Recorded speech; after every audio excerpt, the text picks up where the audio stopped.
All right, guys. It's day 201, not in front of Drake's.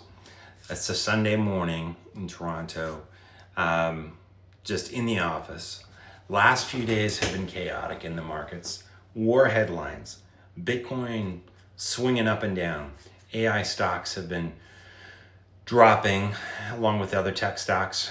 Every hour there seems to be a new explanation that gets put out there for what's happening, oil, whatever. But something interesting did happen underneath all that noise this last week. There were a few companies that we follow in the rising dynasty ecosystem, Opendoor, Carvana, Better, that held up surprisingly well this past week. There wasn't any big news from them, although Opendoor had the 4.99 mortgage, no major upgrades, just resilience.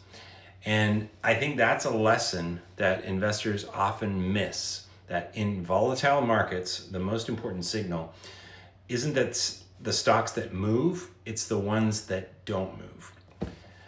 So when everything's red and a company quietly holds its ground, that tells you something about what perhaps is to come, and also who owns it at this moment in time. The strong hands usually don't trade on the headlines, even if it's an Iran war. They hold through them. So Carvana went through this in its turnaround. For months, the stock barely moved, while the business underneath it improved significantly. And then suddenly the markets noticed. By that time, the stock was above 300 bucks.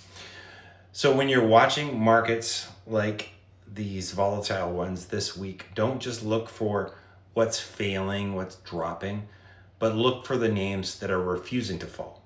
And sometimes those names that are refusing to fall when markets are tough are the ones that will move the most when markets stabilize. See you tomorrow for day 202.